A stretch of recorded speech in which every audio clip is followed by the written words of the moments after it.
Assalamualaikum warahmatullahi wabarakatuh. Salam sejahtera buat kita semua. Balik lagi sama saya Dea. Ini malam ini kita ada konten spesial. Kita kedatangan tamu spesial. Spesial. Tepuk tangan buat Mas Egi. Mas Egi gimana kabarnya?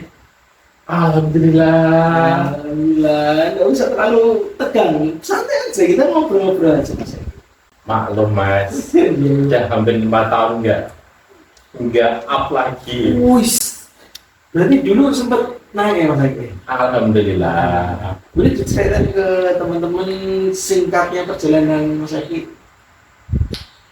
Perjalanan ke sana ke sini atau perjalanan apa dulu? Perjalanan karir dong, masuk perjalanan cinta. Nggak usah kalau itu. Nah ya itu nggak usah. Miris. Oke, monggo. Ini Perjalanan karir. karir. Awal mula dari sini dulu dari SD itu seneng anime. SD senang anime, oke. Dari anime itu penasaran. Jadi anime penasaran. Bajunya kok bisa gini-gini, kayak gimana? Terus kelas 6, alhamdulillah kepilih Mahinipati ke tingkat ASEAN.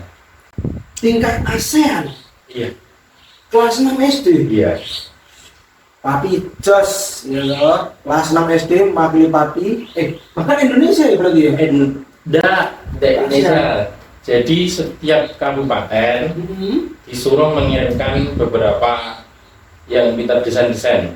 Pinter desain. Iya, Lo berarti jenengan Mas Nam udah bisa desain gitu ya? udah desain. Terus ikut ke tadi kan kamu bilang mewakili Indonesia Bukan bukan? mewakili Indonesia, dari tingkat kabupaten itu ntar disaring lagi. Terus dari kabupaten itu cuma diambil berapa orang. Alhamdulillahnya masuk sama temen-temenku waktu SD itu. Sebenarnya itu satu kelas disuruh ngirim gambar semua, Oke. tapi yang kepilih cuma beberapa orang. Alhamdulillah termasuk. Dan di sana alhamdulillahnya dapat runner up. Diseleksi itu. Iya. Oke. Terus dari seleksi itu, terus babak selanjutnya ke Babak selanjutnya SMP sempat vakum karena SMP korban bullying. Korban bullying selama 3 tahun berturut-turut. Kenapa itu? Ya mungkin dari akunnya yang fisik lemah kan gitu. Lemah, punya kekurangan cowok melambai lah. Gitu. Oke. Terus banyak teman-teman yang bully. Belum lagi kalau di sekolah itu juga anak saya yang guru-guru. Oh, gimana cara guru-guru? Ya dulu. Oke. Jadi setiap ada event aku yang maju, walaupun agak melambai-lambai gitulah. Terus banyak yang nggak suka. Terus itu bullying setiap hari dipukulin lah. Ya bahkan bullying Enggak cuma verbal, fisik juga. fisik juga setiap hari. Nah berarti waktu SMP itu dirimu bisa dibilang tidak berkembang ya, maksudnya Sama sekali enggak. tentang fashion itu tidak berkembang berarti. Fashionnya belum, cuma dulu itu Yang utama desain. Berarti SMP enggak? SMP enggak, cuma waktu kelas 3 waktu mau ada event kayak kelas meeting, alhamdulillah kepilih. Soalnya karyaku bikin bonsai dari pohon mati, di dapat nilai tertinggi. Kelas meeting itu. Kalau dari situ guru kesenian aku agak menyupport, tapi aku waktu di SMP itu emang sama sekali nggak ada niatan sekolah karena bullying itu. Bullying itu ya. Setiap hari dipukulin, hampir dikencingin. SMP Ini juga ya agak ngeblong ya, blong dulu. Oke. Bahkan aku di situ tuh gak ada temen. SMP deket ke sini? Ya sini lah. Ke sini ya, oke. Ini kan perlu disebut. Koncone Mas Hengki. Dulu Egi, Ya. cuma sekarang lebih ke entertainnya Egi. Siap. Buat temannya Mas Eki, lho, sing dhisik mbok Puli. Ya, sekarang orang paling dicari sepati wetan. Dulu mah. Oh dulu siap.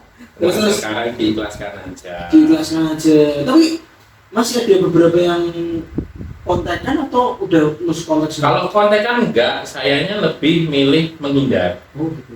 Dulu ada sih temen, Hmm. ya dia jadi lead. Ya.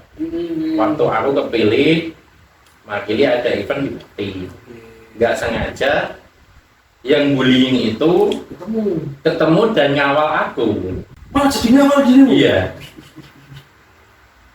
Oke, gokil. Dan berhubung aku pakai kostum-kostum gitu yang besar-besar, ya masih ada rasa takut lah mas. Saya dulu setiap hari dipukulin, terus ya dipukul, ya dimaki-maki, ya pokoknya ada ya setiap hari. Kepala ini setiap hari kena pukul terus dulu itu. Dan waktu event itu aku bilang sama panitiane, Pak tolong lah Pak jangan pakai itu. Jangan orang itu. Tapi dari panitiane nggak bisa, soalnya itu udah yang itu udah ditugaskan dari kantornya. Oke.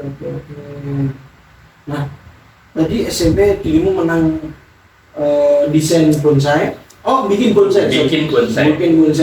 Bikin bonsai. Terus gurumu kesenian. Wah, report nih. Ya emang, cuma akunnya yang masih Nggak bisa ini, nggak bisa terlalu terbuka ya. bisa. Soalnya aku waktu SMP itu kalau setiap hari mau berangkat, niatanku itu kayak mau ke penjara. Karena tersiksa ya. Tersiksa. Oke. Terus lulus SMP masuk SMK. SMK. Nah, ambil jurusan Tata busana. kenapa milih tata busana? Kan awalnya dari orang tua nyuruhnya ke STM.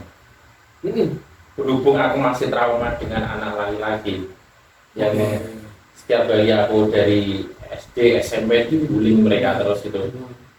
Terus aku milih ke SMK jurusan tata busana. Ingat ya teman-teman, SMA Tit satu-satunya ada di Pati yang punya tata busana. Oke, itu krunya ya. terus. Nah, dari situ masuk tata busana nih. tata busana. Dan awal masuk situ, guru-gurunya juga nggak percaya. Karena cowok dan di situ cowok nggak ada yang kuat. Karena dibully atau Bukan karena dibully. Pertama, karena kita setiap hari bakalnya kumpul dan ketemu sama cewek semua. Oke.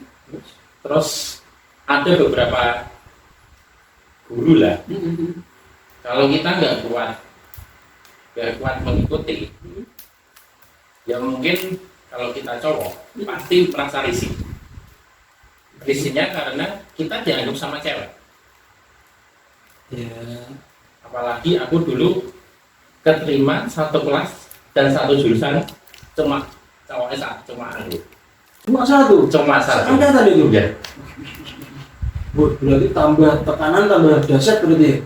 Awal mulanya karena aku juga sekolah di situ biaya sendiri. Oh, biaya sendiri. Sebelum sebenarnya dari SMP udah biaya sendiri. Beasiswa apa atau SMP nggak kerja. Oh, dulu SMP kerja. Udah kerja. Kerja di mana? Ya ikut dulu nenek kan jualan. Jadi setiap pulang sekolah bantuin nenek jualan. Ntar di situ kan aku cuci piring, bikinin minum. Nah di situ dibayar nenekku. Walaupun nggak seberapa dari uang itu, alhamdulillah bisa sampai lulus. Alhamdulillah. Terus masuklah ke SMK. Masuk SMK, ya masa SMK masih dibantu lah orang tua. Tapi berhubung karena orang tua nggak setuju aku masuk SMK itu, cuma dibantu bayar seragam sama uang masuk, Oke. yang lainnya sendiri. Dan kelas 1 SMK, alhamdulillah diajukan gurunya untuk ikut beasiswa, alhamdulillah 3 tahun dapat. Terus dirimu merasa, kan awalnya tekanan tuh. Iya. Terus masuk deh. Ya udahlah, berdamai dengan duniamu itu. Oh itu gini, awal mulanya emang tekanan banget, jujur. Soalnya bakal kita setiap hari ketemu cewek, terus gimana mereka, rempongnya mereka, itu. Nah, aku mikir gini, kalau aku keluar, aku mikir uang lagi. Terus kita juga, aku nih kalau keluar, bakal balik lagi ke kelas 1. Oh iya, Kelas 1 bayar lagi ini, dan itu pun nggak bisa SMK, SMA. Harus SMA. Dulu kayak gitu. SMA, dan walaupun apa tuh, mungkin kalau aku keluar, dapatnya nggak negeri, swasta malah lebih banyak ke materi. Ya, karena swasta kan ada biaya-biaya yang dulu belum ditanggung pemerintah yang bayar. Belum, masih tanggung sendiri. SPP juga ada, uang gedung juga ada. Itu dari situ terus aku mikir, awal mulanya nggak bisa ngikuti. Tapi setelah ikut beasiswa dan masuk, ya mau nggak mau harus mengikuti gimana sekolah di situ, gimana perkumpulannya gimana, dan di situ juga saya juga ikut OSIS juga di SMK itu. Iya. Jadi mau nggak mau harus stay. Ingat jurusan apa?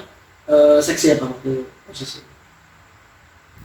Waktu kelas 1 dong berarti, atau kelas 1, 2, 3 OSIS terus? OSIS terus. Kelas 1 seksi? Kelas 1 itu dulu itu masih seksi, di bawahnya wakil. Kelas 2 dicalonnya jadi ketua OSIS, tapi aku mengundurkan diri. Dicalonkan mengundurkan diri ya? Mengundurkan diri. Hampir mirip, aku juga dulu dicalonin jadi ketua OSIS tapi nggak mau, serius. Soalnya aku masih mikir, aku melambai kayak gini. Ketua OSIS harus tegas. Dan sekolah di situ tugasnya, Masya Allah, kayak orang kuliah. Loh, itu dirimu di Tata Boga, Tata Busana, maaf. Tata Busana berarti kan tugasmu jahit terus kah, atau ada pelajaran lain gitu, kayak ekonomi, matematika? Ada matematika, bahasa Indonesia, bahasa Inggris, ekonomi, bukan ekonomi, akuntansi. Emang akuntansi? Ada. Nah, terus dirimu mulai istilahnya agak mulai nyaman ya dengan kita Tata Busana memang dunia aku deh. Semester 2 kelas 1. Langsung semester 2 kelas 1. Kelas 2. Jadi semester 1 berat, tekanan.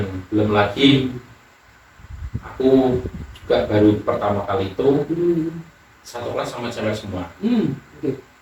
Itu lebih banyak mindernya, lebih banyak ini, belum lagi permasalahan cewek kayak gimana. Ya ada ini. Nah. Dan di situ juga banyak perdebatan lah. Apalagi aku kelas 1 jabat ketua kelas. Dan aku, karena cowok satu-satunya. Iya. Minoritas. Ya, terus. Belum lagi juga ada event, setiap event sekolah. Cowok juga harus ikut. Dulu, nggak kayak sekarang. Itu efeknya gini lah. Nilai itu dulu kelas 1 semester 1 emang jelek. Terus aku dipanggil ke BP, Mas kalau gini terus beasiswa hilang. Terus aku mikir lagi, sekolah situ biaya nggak sedikit. Belum lagi orang tua yang lepas. Aku mikir lagi, ya mau nggak mau alhamdulillah itu semester 2 naik ya sampai sekarang ini. Jadi perjuangannya dulu sampai sekarang itu bukan kayak anak-anak sekarang yang naik motor, setelah naik motor Ada minta HP dikasih Nah. HP. dulu aku itu sekolah juga naik sepeda buntut yang rusakan, belum lagi kalau hujan bawa peralatan untuk desain. Emang peralatan desain apa aja? Kan di situ ada pelajaran desain kan, sketsa gitu. Jadi kan setiap hari itu bawa kertas HVS sama pensil untuk menggambar sama untuk mewarnai. Pensil warna. Nah, warnanya tuh kalau dulu Luna Oh, Luna. aquarel gitu, Iya. yang paling bagus gitu. Dan itu dulu itu nggak semurah sekarang Luna itu, mahal dulu itu, Karena jarang ya. jarang banget. Dulu itu berarti zaman-zamannya Kiki ya benar ya? CD. Sidu kan buku. Iya buku. Sidu Ini kayak juga buku. ada pencelan lambas merek belum masuk. Terus mulai pas SMK itu dirimu berarti belum ikut event-event apapun, belum ikut? Belum, soalnya kan sekolah di situ kan sampai sore. Sore aku pulang itu masih sekolah beasiswa lagi. Pulang sekolah beasiswa kerja di warung. Warung mana? Iya. Terus akhirnya lulus nih, udah lulus setelah perjuangan panjang ya kan. Ya. Terus akhirnya lulus, terus kemana gitu? Lulus pertama itu masih stay di Pati. Masih stay di Pati, tapi aku lulus itu alhamdulillah kelas 2 SMA udah nerima orderan. Jahit. Iya. Loh, berarti di kelas 2 ini udah diajarin jahit? Kelas 1 udah diajarin jahit tapi dasarnya. Kelas 2 baru kita diajarin bikin ini. Nah, tapi aku dituntut sama orang tua harus bisa. Walaupun sekolah belum ngajari, tapi aku harus bisa belajar sendiri. Tak beranikan diri menerima orderan ini. Soalnya di situ kan kelas 3 kita kan udah kepotong PKL. Pulang PKL cuma pembekalan bikin jas sama bikin kebaya, tapi cuma dia ajarkan waktu aku itu bikin jas terus ujian. Bikin jas ujian. Terus setelah lulus tadi kan masih stay di Pati, terus udah jahit-jahit, terima orderan jahit kan berarti? Udah enggak, tapi masih berupa permak terus tetangga bikin baju arisan, seragam sekolah. Awal mulanya kayak gitu. Pertama kali orderan yang didapat? Orderan pertama kali yang didapat itu bikin baju arisan RT. Berarti langsung banyak atau cuma Enggak lah, kiri kanan rumah. Ini maksudku berarti kan nggak cuma satu pesanan doang berarti? Ya, Hasilnya udah lumayan berarti? ya kalau zaman dulu sih alhamdulillah sih, kalau dibandingkan sama sekarang bisa untuk beli kuota. Kuota yang berapa? Ya unlimited itu loh. Wih, berarti sekitar 60 ribuan ya? Iya, per hari. Per hari loh teman-teman. Nah terus di rumah sih jahit terus sampai dapat event pertama. Event pertama itu tahun 2000. Oh enggak. Event pertama itu waktu aku ikut di entertainment party, ikut modeling. Untuk modeling. Oh berarti dirimu sempat masuk modeling juga? Langsung modeling, soalnya aku emang dulu cita-citanya enggak jadi penjahit, lebih ke entertainer. Oke. Tapi berhubung aku belum masih melambai, jadi aku pembekalan dulu gimana jadi cowok, gimana public speaking, gimana kita ketemu orang di luar. Di situ aku dulu ikut sekolah dulu.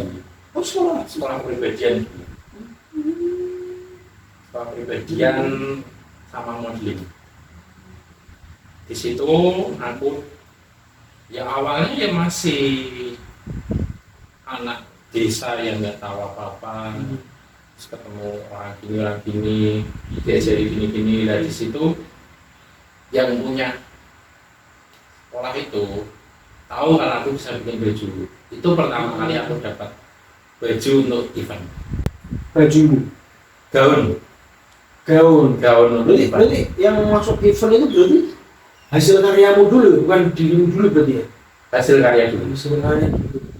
Terus selang seminggu aku baru diikutkan ke event Purwodadi. Event di Purwodadi modeling Sana juara atau ya masih bukan juara sih, masih atribut. Jadi kayak dulu itu kayak model embel-embel gitu.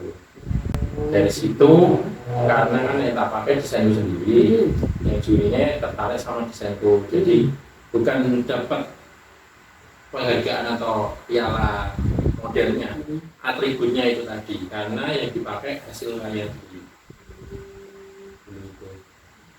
Dari situ terus aku ada ngira semangat lah, passion ke sini sampai sekarang ini. nah dirimu sampai ke dapat beasiswa nih berarti sebentar itu berarti masih jauh lagi dapat Mas Pati dulu deh, kapan itu? Mas Pati itu ada dua mas, mas wisata sama mas budaya. Yang pertama wisata Kalau dulu atau aku wisata dulu nggak masuk. Oke. Yang budaya Malah masuk. yang budaya dulu masuk, alhamdulillah malah dapat. Terus itu ngapain itu Mas Pati budaya? Sebenarnya sih saya dulu kurangannya ya, saya kan dulu itu nggak seheboh duta wisata. Jadi budaya itu dulu masih simpang siur. Simpang siur ya? Simpang siur, mereka itu belum bisa membedakan mas duta sama duta wisata sama duta budaya. Jadi yang budaya nggak terlalu terekspos, yang terekspos malah duta wisata. Awalnya tuh pas aku ikut duta budaya itu, aku ngantar baju pesanannya sepupu mau nikah. Dia kan make upnya di yang punya sekolah itu. Oh. Karantinanya di situ. Nah aku ditelepon, Mas Edi kesini ya pakai baju batik sama baju untuk nikah aku dibawa.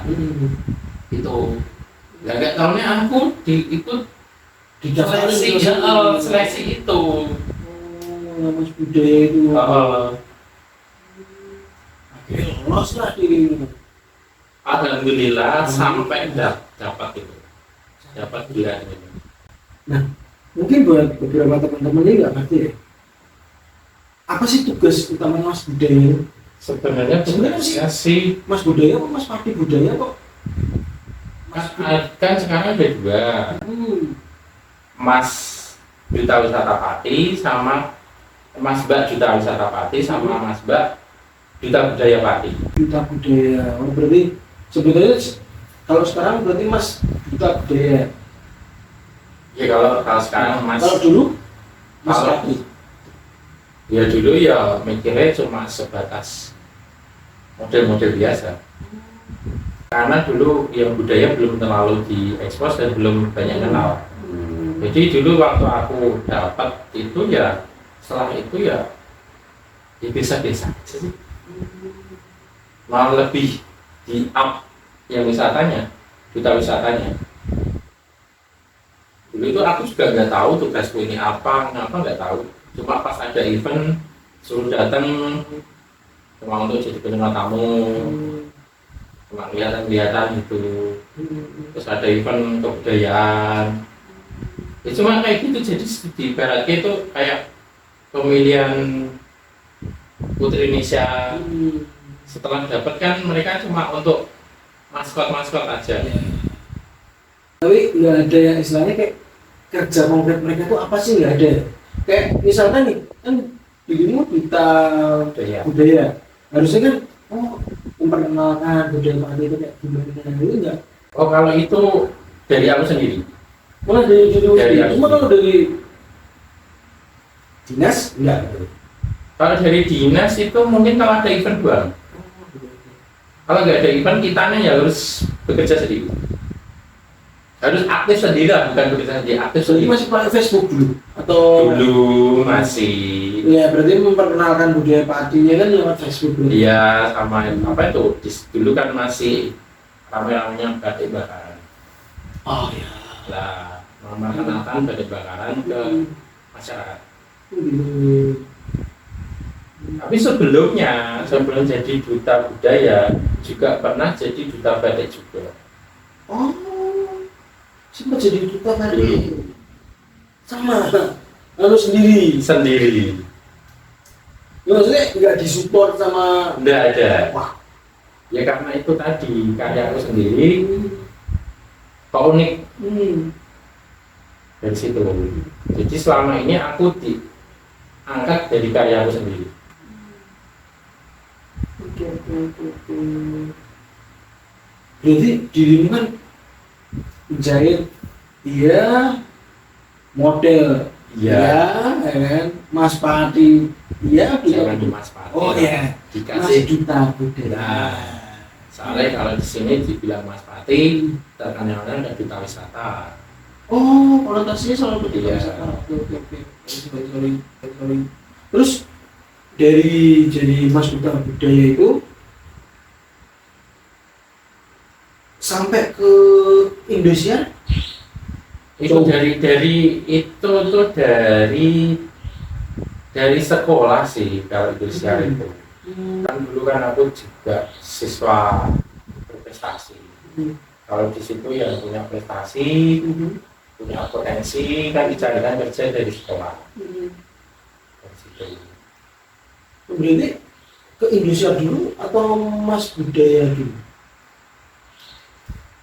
Yang Indonesia dulu. Indonesia dulu malah. Indonesia. Berapa lama di Indonesia? Cuma bentar gak ada setahun orang tua nyuruh pulang terus. Musik. Cuma bentar kok. Cuma selama beberapa bulan di Indonesia apa yang Sebenarnya sih nggak di Indonesia ya. Saya dulu di belakang Indonesia. Cuman ya itu bikin baju-baju gitu. buat artis-artis di Indonesia? Nggak tahu, cuma aku tahunya bikin baju. Oke. Berarti disuruh jahitin baju buat keperluan mereka? Nggak tahu, aku nggak tahu kan keperluan apa nggak tahu. Pokoknya aku kerjanya di belakang Indonesia. Di belakang Indonesia persis. Jadi nggak tahu aku dulu itu baju untuk apa?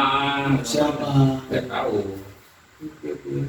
Terus setelah jadi Mas Duta Budaya, siapa? Setelah jadi itu terus kan dirimu bilang cuma apa memperkenalkan budaya Pati lewat sosial media atau lewat sosial media kan? Nah, Di Facebook itu berapa lama jadi Mas itu sampai 1 tahun doang. 1 tahun? Oh, beli sama kayak ini ya, kayak apa, pemilihan itu kan cuma setahun terus. Ganti. Nah ini setelah 1 tahun dirimu tetap balik lagi ke menjahit atau dirimu ada project apa gitu? Setelah itu aku terjun ke kostum karnival. Terus keluarnya apa? Kostum karnival. Kenapa tuh? Kenapa Mas tuh? Kan dari duta budaya itu kan pakainya ya segitulah, ya kan? Nah, ya itu, aku inspirasinya dari situ. Kalau duta budaya kan kita tahu kan, budaya di sini kayak gimana, budaya di sini kayak gimana. Dari situ aku pengen mengembangkan. Oh, Budaya di sini kalau dibikin model kayak gimana. Iya. Jadi anak-anak sekarang itu nggak langsung hilang budayanya kita. Jadi daerah sini kayak gimana, dari sini kayak gimana, dibikin ditampilkan secara modern. Tapi berupa kostum. Tapi kostum itu juga menceritakan ada maknanya, bukan sekedar kostum gede gitu. Enggak. Dari situ alhamdulillah dapat KPD, dulu mau dapat pembukaan untuk Patina Karnival yang pertama kali Tahun 2016 atau 17 itu AB ya. udah dapat, tapi setelah mau acara saya nembusin ke dinas nggak tembus dan nama saya nggak ada. Oke. Agak aneh ya memang ya. Saya nggak tahu sampai sekarang. Sampai sekarang. Ini padahal yang bikin sponsorshipnya tetap dinas. Ya kalau udah masuk ke nanti ya pasti dinas lah. Cuma kan dari Pak Saur Rahudi itu memperkenalkan kostum karnival sama batik pati. Alhamdulillah dapat sponsor dari radio, itu terus saya dipanggil ke kabupaten itu, Mas minta tolong ya besok mau ada latihan karnival. Mas Miki sama teman-temannya kalau bisa disupport. Ya setelah beberapa bulan aku dapat kabar dari temanku, Mas ini kan yang kemarin nembusi kita, gimana Mas ada dapatnya? Oh nggak tahu ya, coba tak teleponnya sekretariatnya itu. Dan situ malah aku dibilang Mas Eki tidak ada kelompoknya. Kalau sendiri nggak bisa, padahal aku bilang aku punya kelompok. Dan kalau dinas sudah nggak boleh kan ya udah, kita nggak bisa apa-apa. Terus walaupun aku nggak bisa ikut ke Patinan Karnival itu, alhamdulillah dapat undangan ke daerah-daerah. Mas dari daerah luar. Daerah-daerah luar Mas sering manggil dari situ. Bikin kostum kah atau plus dirimu Plus talentnya, kostum plus talentnya. Begitu. Jadi di rumah masih jahit. Model dulu masih cuma aku yang agak berkurang. Terus mau lebih ke kostum karnival itu, soalnya di Pati dulu masih belum begitu ramai kayak sekarang. Begitu. Terus sampai sekarang dirimu stay, aku mending jahit aja deh. Itu apa titik baliknya? Kan kalau dulu berarti dirimu senang model ini ya. Model wardrobe, kostum, fotograf, jadi model wedding fotografi dulu. Terus titik baliknya dirimu pengen jadi tetap katanya dunia aku dijahit ya. Lebih nyaman di situ. Lebih nyaman di situ. Ya bisa dibilang di belakang layar. Bisa di belakang layar. Iya. Karena aku udah capek pura-pura jadi orang yang gimana ya jelasnya. Kita harus di depan banyak orang. Yang selalu harus pakai topeng terus ya. Aku udah capek. Gitu. Kalau kayak gini kan apa adanya aku.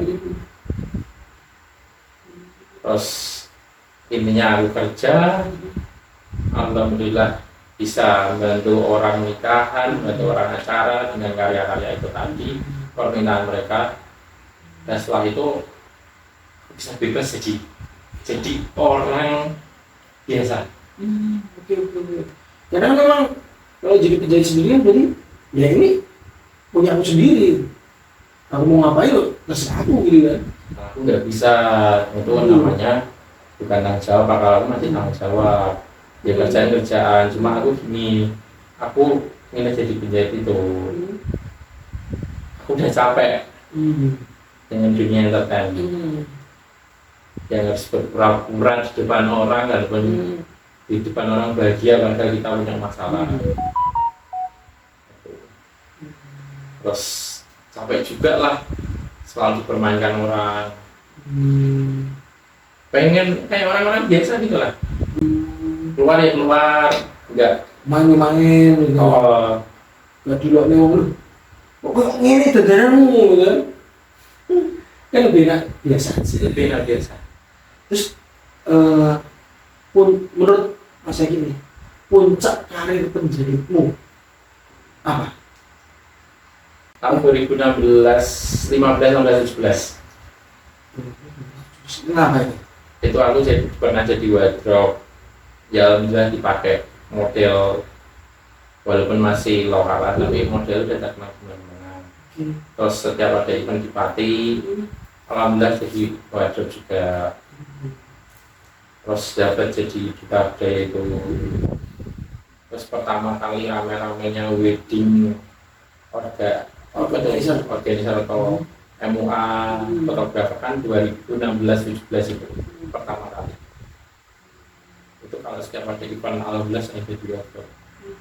Walaupun setelah itu ada sesuatu, terus akhirnya karena sesuatu itu aku sempat nggak dipercaya orang lagi.